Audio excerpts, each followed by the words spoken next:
Hi, this is Chris Waters, standing in for reviewer Nathan Minier. Mandatory teamwork is the glue that holds everything together in Warface, Crytek's free-to-play first-person shooter. Whether you're hoisting a squad member up to higher ground or using a defibrillator to revive a fallen teammate, a sense of camaraderie drives the intense co-op missions. But beyond its spirited cooperative battles, Warface just doesn't do enough to set itself apart from other military shooters pushing up to the front lines.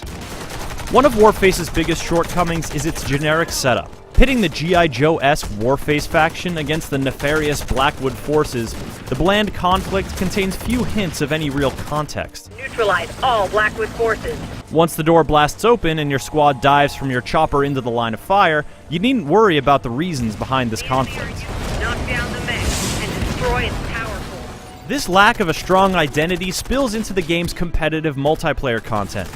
There's a decent mix of modes on tap, ranging from standard deathmatch and team deathmatch to bomb planting runs and territory capture, but it's hard to shake the been there, done that vibe of these matches. Still, the underlying action is punchy enough to keep you itching for a few more rounds. A slide maneuver offers one of the few interesting aspects of Warface's standard run-and-gun formula, allowing you to blast foes in the kneecaps as you slide by.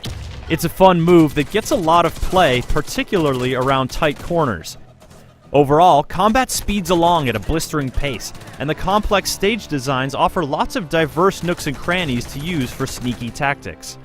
At first glance, the selection of Assault, Medic, Engineer, and Sniper classes seems overly familiar, but their strengths and weaknesses are finely tuned for teamwork. Each class has a unique set of abilities that plays into their role on the battlefield. You're gonna be okay. The Assault class, for example, is the only one capable of dropping ammo boxes to resupply your team's dwindling bullet supply. Medics are the only ones who can restore health, and the fact that they can revive fallen teammates is invaluable in tougher missions. Those classes are typical for a shooter, but the impact of one team member not doing their job properly can be catastrophic. This makes the co-op missions both exhilarating and frustrating to plow through. Warface's co-op missions are one-off affairs that pit your 5-person team against droves of enemy AI in more traditional campaign-like stages. High risk and steady challenge make these increasingly punishing gauntlets the most heart-pounding encounters in the game. Once the chopper lands, your crew is on its own.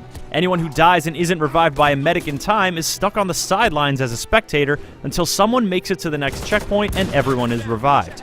This forces your crew to stick together and work as a unit, which is particularly important during brutal encounters with heavy mechs and attack choppers. Warface's key disappointment is the shoddy way it handles the free-to-play elements. There's a ton of sweet guns and gear to unlock as you level up, but anything you buy is just a short-term loaner that you have to repurchase again when the timer runs out. Spending massive amounts of in-game currency or real money to rebuy or repair a favorite weapon you're used to wielding is a real drag.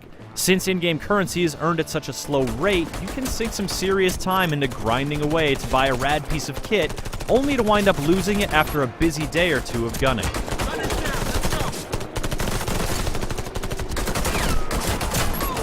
This really throws a wet blanket on customization, which could have been an absorbing aspect of the game. Considering Warface is a real sharp looker that you can play for free in your web browser, you might be inclined to overlook some of its minor faults.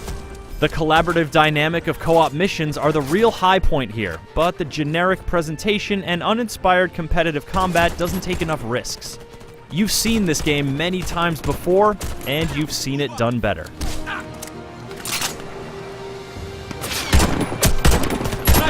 Let's move.